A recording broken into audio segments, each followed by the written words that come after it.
Hey guys, Editor Jacob from the future here. No new episode this week. We're going to re-release one of our favorites with the wonderful comedian Jess Salomon. I hope you enjoy this little blast from the past. And by the past, I mean May. They were so young, so naive. Enjoy. So I know I only have just a few seconds really, because if I faint in the bathroom, they're gonna break the door down and they're gonna find me on the toilet with like full diarrhea, pants down, and I'm like, I can't go out like I can't be found like this.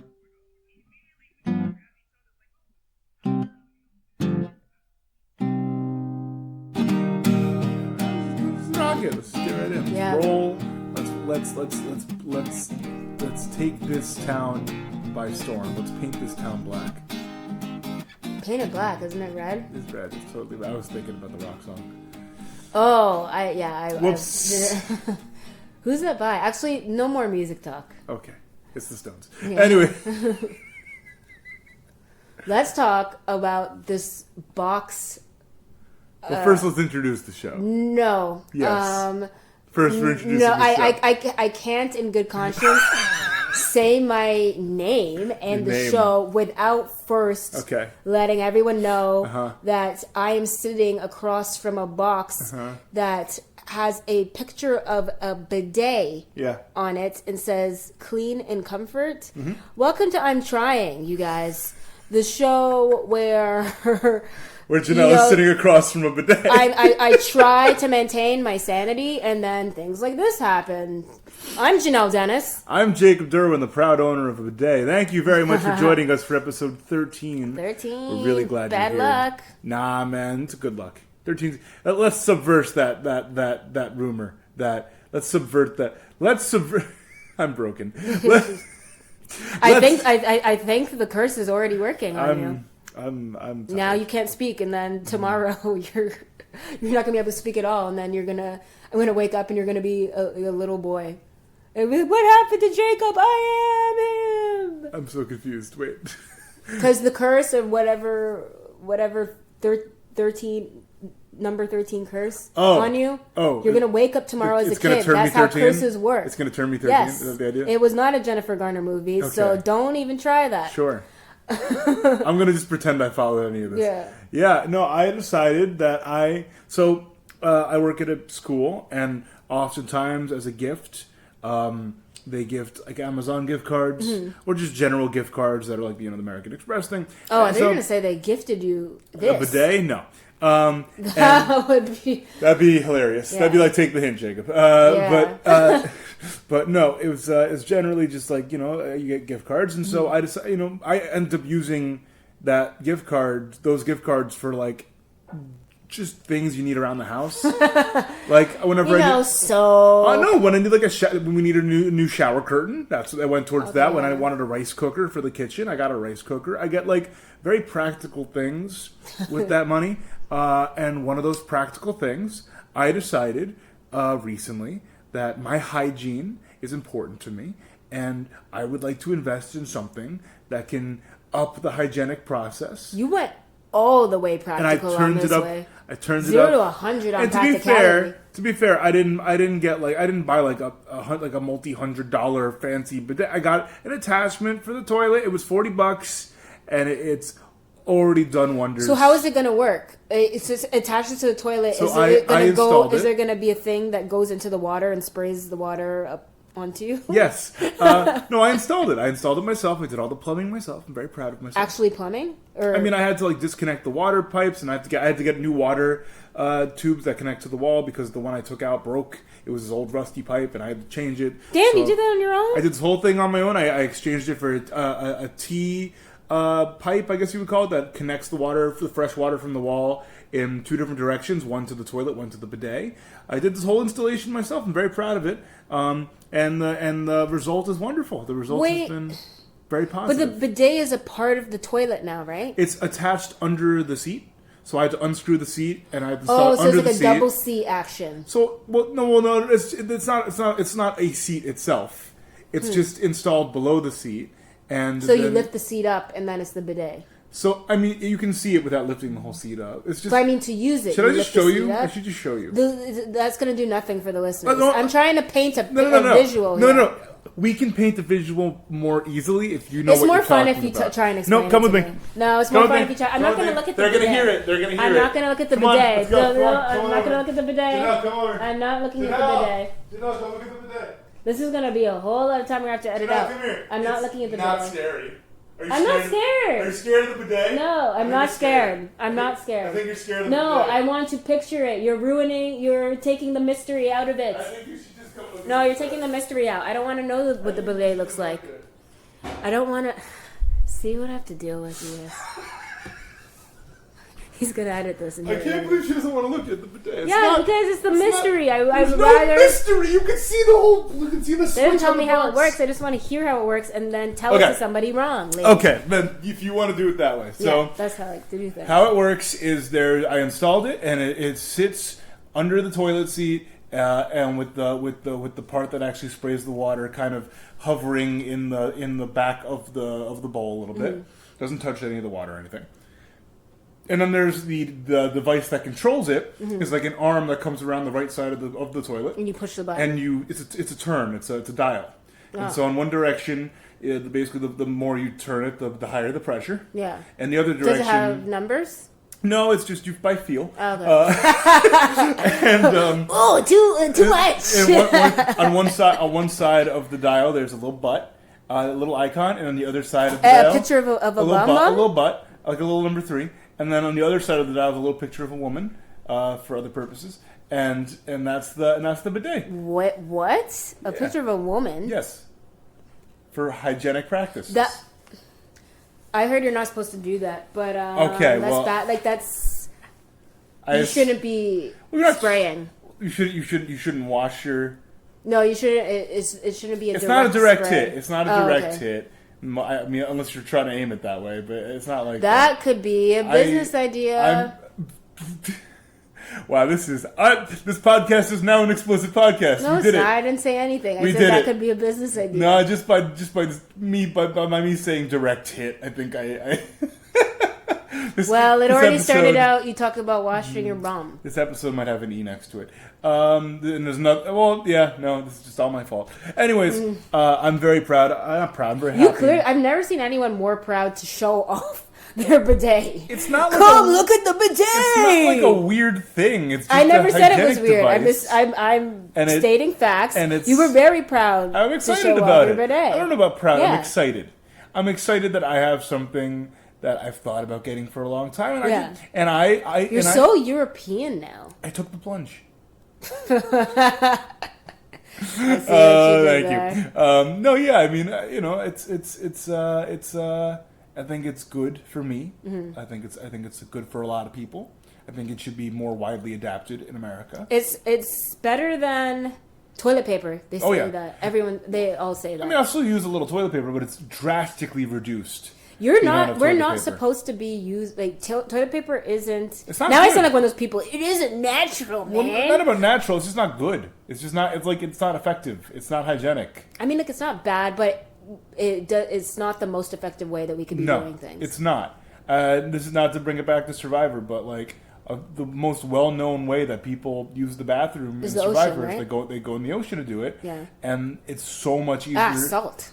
I mean, maybe a little bit, but it's a lot easier than doing it in the middle of the jungle and using dirt. You know what I mean? Yeah. It's way or you more could do effective. it like a dog or an animal and use the grass. Where they slide their butt over the grass. Oh, I do that all the time. I just go to the park and slide around like a dog trying to get something off its touch.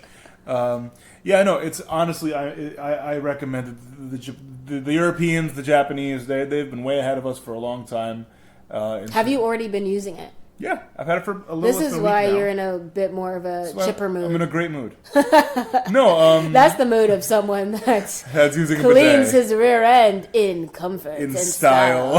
I've had it for a couple days now. I can't believe you're bougier than me. Yeah, right now. I mean, in general, probably not. I'm gonna have to one up you. What am I gonna have to get? Well, you have to get a better bidet. I need to get a heated toilet seat. That's what I'm gonna do. Well, as soon as I started talking to people about the bidet, they're like, "Have you heard of those Japanese smart toilets? Yeah, that warm up for you you, and when they see you coming, they lift the seat and stuff. Yeah, and the music that plays, you can play birds chirping or music so people don't hear the sounds. Well, my issue is if I ever did that, like I wouldn't be able to use the bathroom without hearing birds chirp. Like if I had to go to the movie theater and I wanted to use the bathroom, like somebody quick. So I need someone to make bird noises, quick. I just don't understand the bird noise. There's out of the whole lexicon, or what's the word I'm looking for? Rolodex of sound effects. The whole sound library of sounds available at our disposal. Noise. Yeah.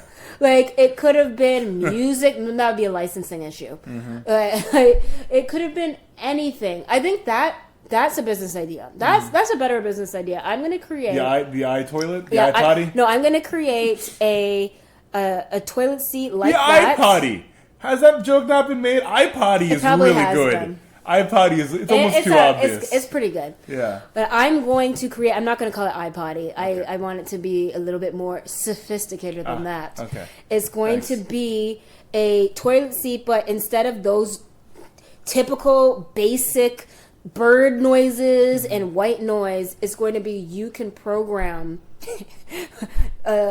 you can program it with sounds that you want. Mm-hmm. So maybe play our podcast while you're on the can. Yeah, man. And play a audio recording of your mom yelling at you. Or... I assume that half the audience is listening to our show while they use the bathroom. I hope so. Yeah, one of them's in the shower right now. We see you, Ken. I mean, that's how it works. We see you, baby. Cleaning that hair. You're either in the car, on the toilet, or in the shower, and you're listening to our wonderful voices. Anyways, today's episode is with the delightful Jess Salomon. Who is coming right off of her Tonight Show debut. With Jimmy Fallon, and she did an amazing job. Yeah, watch that set. If you haven't watched it yet, go on YouTube, look it up. It's so good. Mm-hmm. And she's a working comedian, and she's fantastic, and she's incredibly sweet. Originally hailing from Canada. Yep. And now in New York City, ripping it up. Just like you, ripping it up. Letting her rip, more like that. Let's say wow, that. This whole episode, and you know what? The big story of this episode is very much on theme. This, my friends, is the poop episode. We did it. We made the poop episode of I'm Trying. Why did you spill it? We got there, and I hope you enjoy that. Let's just start this episode. Anyways, Jess Salomon's awesome. Listen to her new comedy album, All the Best Choices. Go see her live. You can find out more at jesssalomon.com. The link is in the description, obviously. And she also does comedy with her wife. Iman El-Husseini, also big comedy powerhouse. Hopefully we can have her on at some point too. Yeah, we definitely are. And they do stuff together sometimes, and that's awesome. And talking to Jess about that a little bit was really cool because she was like, she told me like after the conversation, she's like, it's a whole different muscle. You really have to you have to think about balancing your part of the bit with their part of the bit, and what parts together, and what parts kind of just you doing your own thing. And it's pretty cool to work that. I gotta say, I enjoy watching them argue on stage. It's my favorite thing. Yeah. That's it. It's awesome to be able to do that with your significant other. So so anyway, enjoy our episode with the fabulous Jess Salomon. How's your Passover going? Well, I had my American TV debut on the first night of Passover. That's when Fallon aired. It was after the first Seder. So that's why I didn't get to have a viewing party here because I wasn't in New York because I was in Florida, the Promised Land. Oh, so that Palm Beach. Wait, so Seder it would trump your. I already had that flight and that. I already had that flight booked and those plans. So I wasn't gonna stay here just to watch it because the taping was I taped on Monday and it aired on the Friday. So I was here for the taping, obviously, and I was waiting to know when that was going to be before I made the flight and stuff. And I didn't know it was going to air so many days later. But one thing, if you want to know about Passover, is one of the questions that is asked during Passover is how is this night different from every other night? The joke was that night was very different for me from every other night because of Fallon. So, that's awesome. But luckily I didn't end up watching it with my whole family, although, people sort of went home and then told me they woke up in the morning and watched it. They PVR'd it and watched it with coffee. It was so awkward. That's not how you want it. But whatever. That's all right. I had a great time. I got to have a party after, had a couple drinks with people, and it was great. Yeah, great party, by the way. I love a party with a slider selection and dumplings. My wife found this bar that was pretty good for the area of Times Square, 30 Rock. It's not ideal spot, but she found a pretty good bar with good food and cocktails, and organized it and blew up my album photo. It was very bat mitzvah. The only thing missing, and people took pictures with it. Well, and everybody was there when I got there, and it just said it was so late because my taping was the second one, and Cher was on the first one, and she delayed everything. So that was that Cher put, and it was a Monday. It was so late, and it was really cute. Anyway. So yeah, people didn't. You don't know this maybe about bar bat mitzvahs, but something maybe you do. But something typical is that there's a blown up photo of the I did kid, not know that. And then their friends all sign it. So it was like a bat mitzvah, and that you guys were taking pictures with my blown up album photo. But I mean, I don't think anybody signed. Nobody. No one made the connection. No. Oh, no one signed it. No, but everyone did take pictures with it, so it did feel very bat mitzvah. Yeah. Yeah. I mean, I had a guest book personally. I didn't have the whole giant blow-up picture. But same idea. People's signing little notes, and you go back 6 years later and you're reading through it and you're looking at all the notes just who are half these people again? Yeah. I don't remember any. Some cousin I never talked to. That kind of thing. So I get that. It's very yearbook, I guess. Yeah, absolutely. I never had a bat mitzvah, actually, so let's count that Jimmy Fallon party as. It's your bat mitzvah. Yeah. That's wonderful. Who's in Palm Beach, by the way?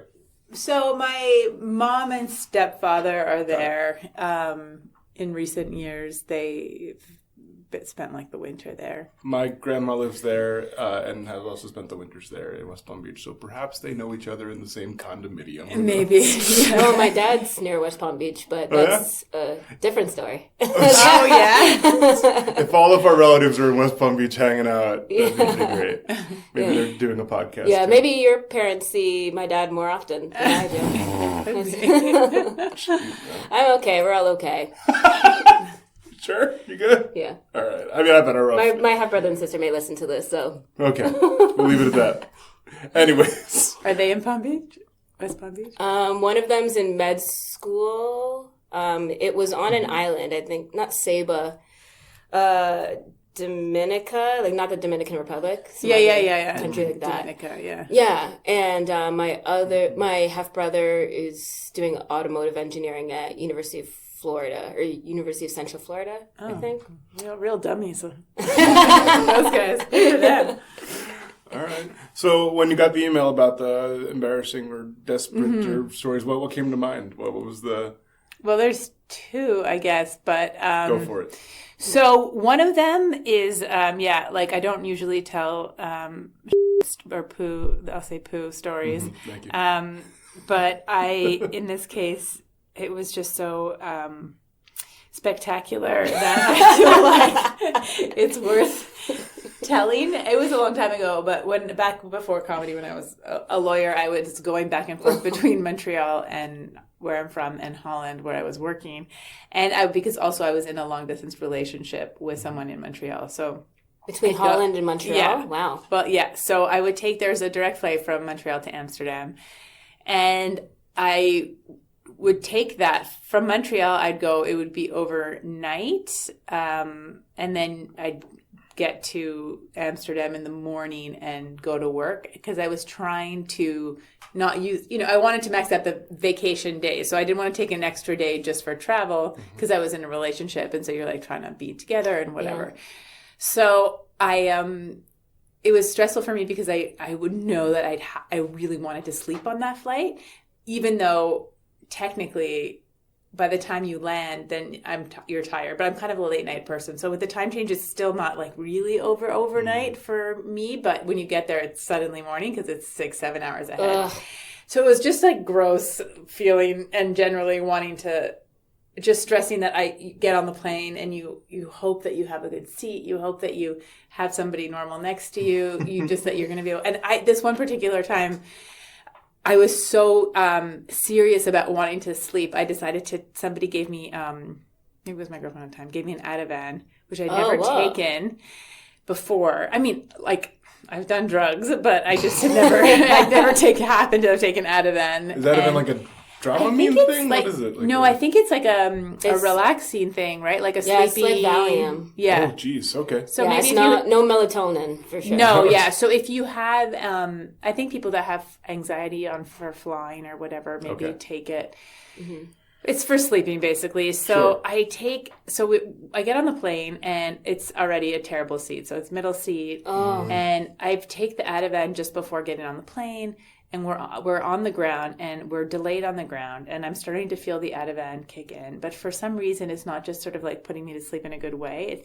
It feels like not good. You know, like where, I don't know if you guys have done drugs before, but you know, where you're like, oh, and sometimes it's like just an unrest. bad.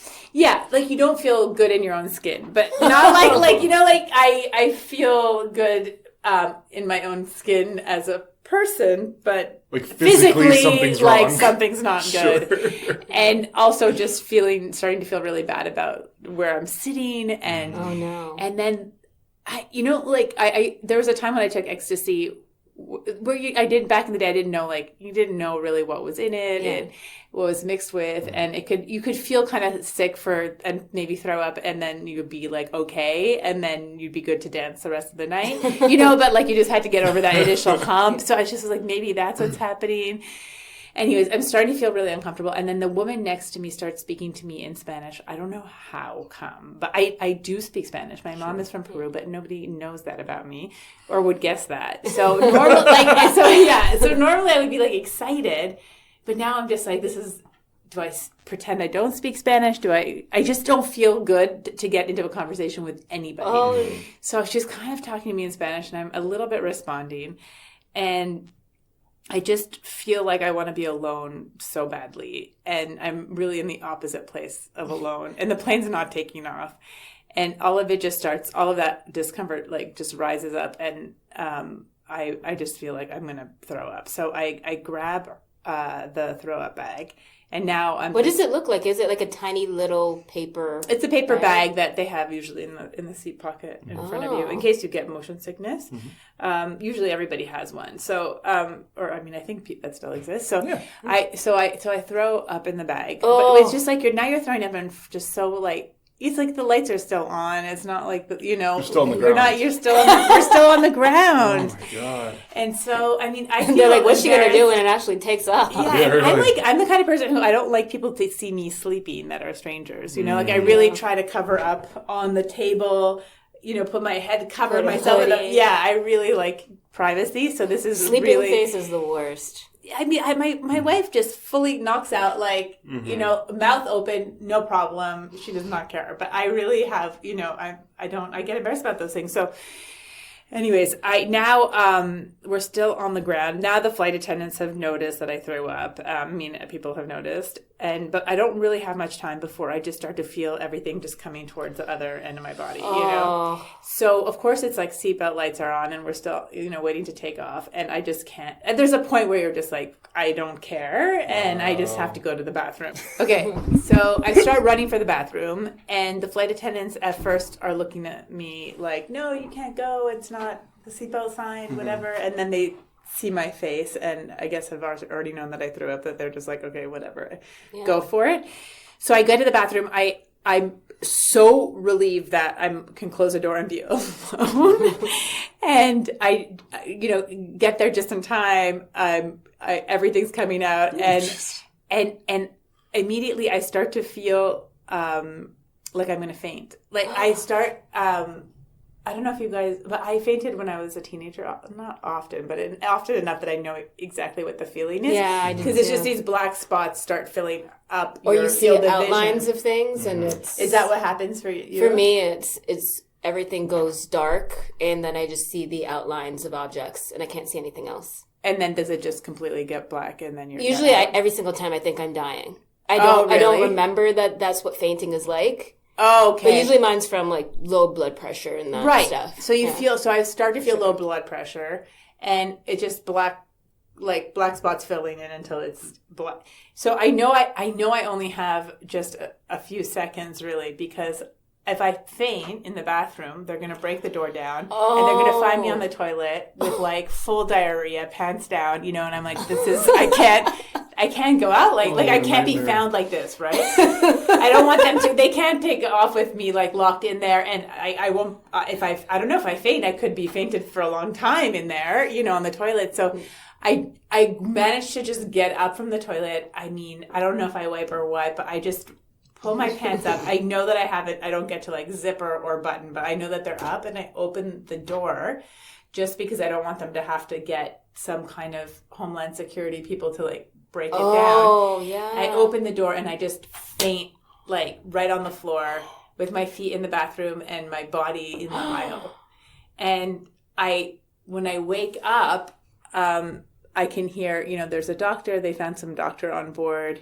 We're still on the ground. On board. Oh, yeah. God, and she's like, had to leave her kids with someone and, come and now when I wake up, I actually feel better. I feel like good, so I beg them to let me stay on the plane because I just know I have to get to work the next day in Holland. I'm like, please, I'm fine. I feel so much better, whatever. Was this before the announcement, the safety announcement, or after? I don't know what was going on while I was in the bathroom. I don't think like we had moved at all, so I'm not sure if they would have been like, this is yeah. Were you still at the gate? Like, do you know? I think we were still at the gate. Gosh. So yeah, maybe they had done it, but we were just now still waiting to take off. That sucks. And so you're fainted in the aisle. So I fainted in the aisle. I wake up, whatever. There's the doctor. She says, I tell her that I'm fine, that I promise I'll be good, that like please let me stay on the plane. And so she she approves it, kind of, And then I go back to my seat, and now I'm just everybody like knows what's been going on, and so I just sit back down, and that woman is definitely not talking to me in Spanish or talking to me at all. And then I just fall asleep. So, because now I'm, you're the like kind of like weak, like now, I don't know if it's the Ativan or I don't know if any of this had to do with Ativan or if it was just like coincided that I took an Ativan and maybe had food poisoning or something else. So wait, you had to go back into the middle seat? They didn't put you in a special seat? They didn't do anything. Which I'll get into that for a quick second after, but I was flying KLM, so the Dutch, anyways, I have words to say about them, but I pass out and then I wake up like later over the Atlantic somewhere, and my body just wakes me up because I'm not feeling well again, and so the whole so basically I start to feel sick. I feel everything welling up in my mouth. I don't have a throw up bag anymore, so I take the one from my neighbor, the Latina woman, and I throw up in the bag, and then I just start to feel everything again with my stomach. And I run to the bathroom and I pull my pants down just in time, and full like water, diarrhea, whatever, disgusting. and then again, I start to feel like I'm going to faint, and I can't believe it's happening again. But the black spots start filling up. And it's like the worst Groundhog Day ever. I was like, is this like Russian Doll? Like I haven't even seen Russian Doll, but And I'm like, I only have a matter of seconds again before they have to, bang down this door and get me with my pants down. And so I grab my pants, I pull them up, I open the door, and I hit the ground exactly the same way again. Oh, God. I can't believe this is happening. And then, I wake up, the doctor's, apologizing to the staff for letting me even stay on the plane. Oh, because she vouched for you. She vouched for me, and now I've, clearly become a problem. And everyone's like, what kind of drugs is she on? Like, what's wrong? Because, you're like, maybe what's wrong they know with you're this person? pregnant. Maybe they think I don't know, maybe. And at that point, I'm just so weak and cold and sweaty and embarrassed. And everyone, some people have seen this whole situation happen twice right in front of their eyes, in the aisle. And they still didn't give me a proper seat. And all I wanted was somewhere to sleep. I was shivering, no blanket, nothing. Finally, I decided I needed to lie down. So I go to the back of the plane on the floor, behind the last seat, basically. I'm basically under the last seat of chairs behind them, between that and like a wall, just so I could stretch out. And I have my jacket, and I slept there the rest of the time on the floor of the plane because they wouldn't put me on the floor of the plane, just because I needed to like lie down, and I didn't want to go back to my seat. And the area where usually the Orthodox Jews are praying in the morning. Yeah, maybe. Yeah. And anyway, so that's KLM. I mean, the Dutch, so I lived in Holland for a couple of years, and it's a very Darwinian type of society where, I mean, not in the American sense where nobody has any kind of social safety net and you have to fend for yourself, but in the sense that, like, it's so hard to get antibiotic. Like, they really, I think they just want the weak people to die off. And that's why they all look how they look like. They're all these gorgeous, strong, blonde. You know, they're on their bike in the wind and rain. You know, in The Hague, carrying like 3 kids and their groceries, and they're just biking around, and nothing's phasing them. No, but they're not a warm or generous people. I mean, the expression "going Dutch" comes from somewhere. It's because they're cheap and they like really do count everything to the penny if you go out. I mean, because in my office, society. Yeah, I mean I've heard of parties where people had to bring their own chair, like they're no. I swear to you.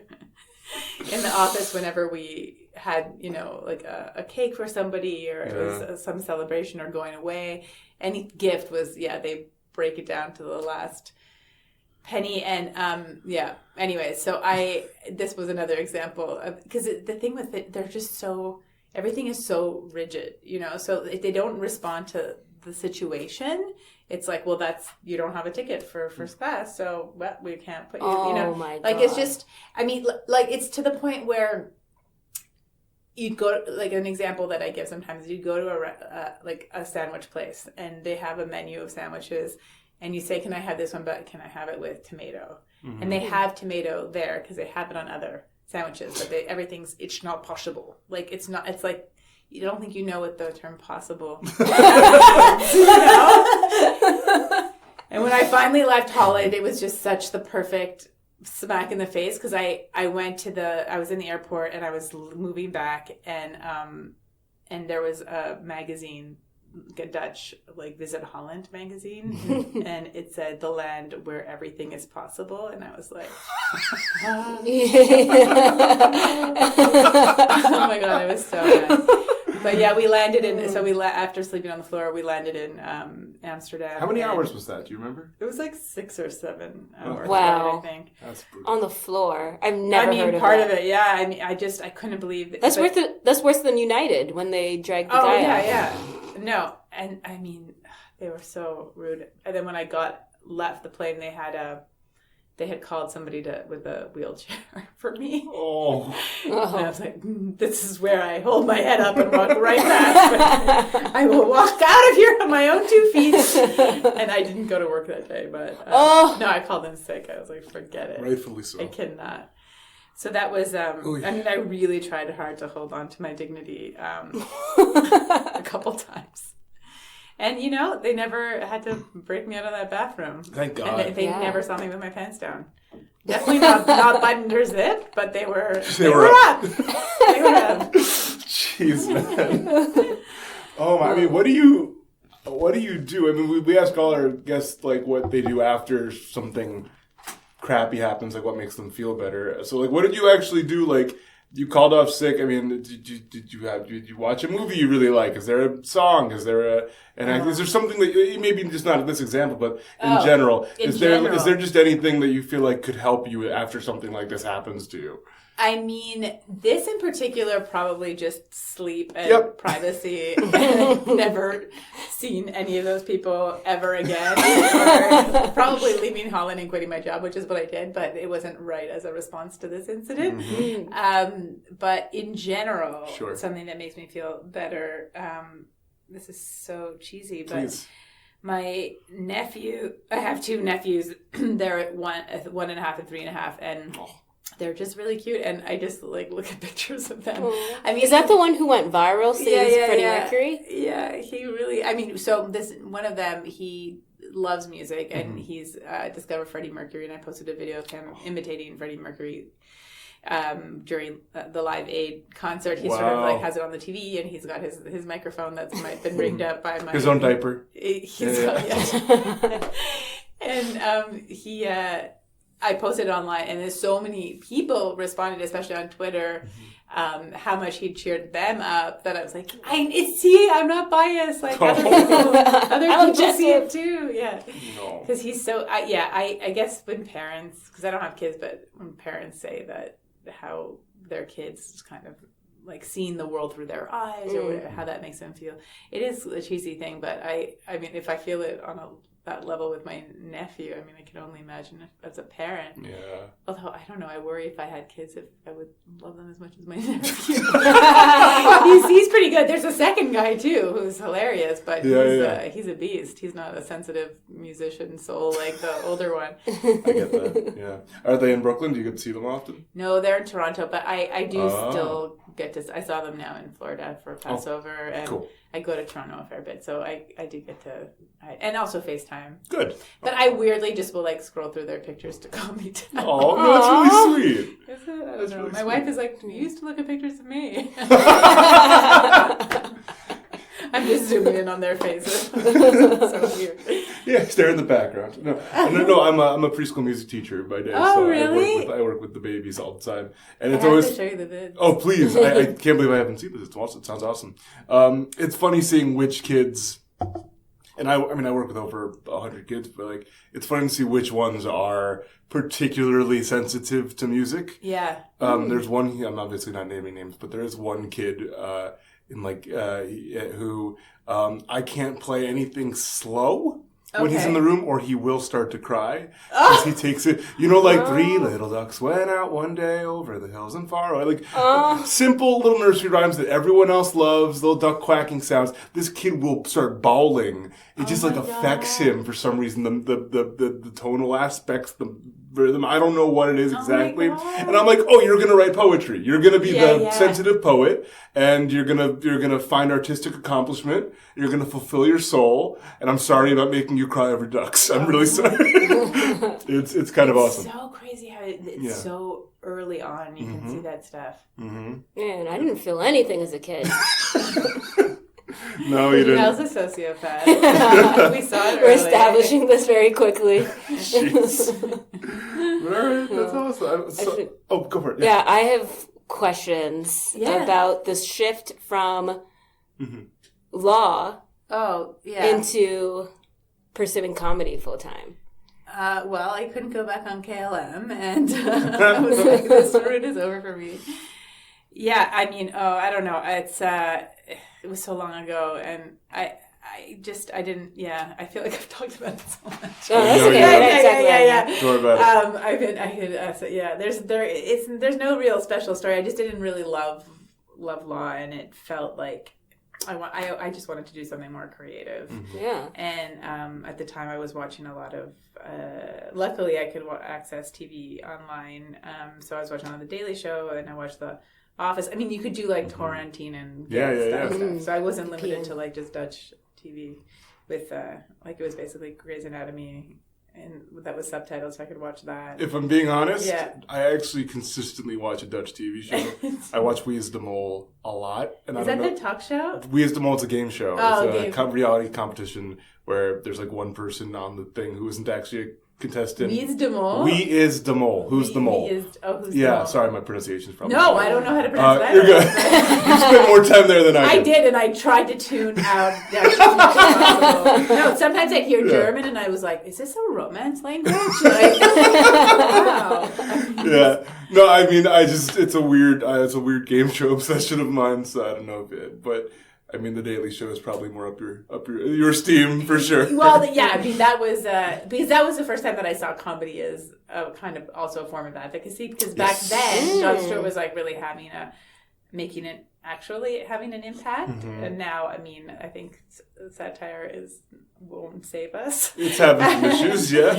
I mean, things have gone too far. But at the time when he got that Crossfire canceled, and Tucker Carlson and all that. I mean, he obviously bounced back, but at the time it seemed like something possible and doable, and I just never had thought that comedy could have that kind of political impact. So that was something that I think also really got me excited about it.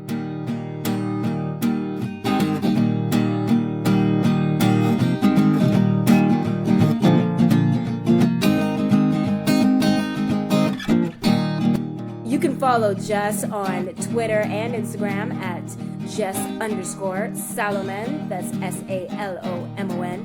And listen to her comedy album, All the Best Choices, on iTunes, Amazon, YouTube, or wherever you listen to comedy.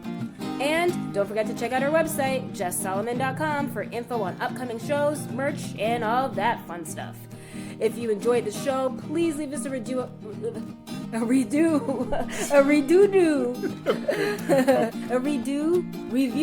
on iTunes. It helps word about the show spread like a bad stomach bug.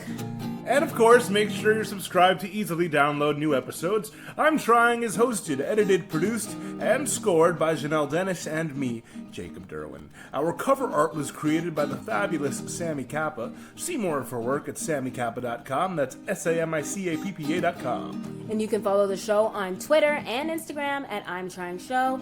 And if you want, you can follow us individually at Jhanelle Dennis and Jacob Derwin. If you've screwed up or embarrassed yourself and are looking for help, or pity, reach out to us on Twitter or email at ImTryingShow@gmail.com, and our team of crisis experts, it's just us, will be more than happy to assist you. Reasonably happy. Thank you so much for listening, and in the words of John Denver, I'm leaving on a jet plane, don't know when I'll be back again.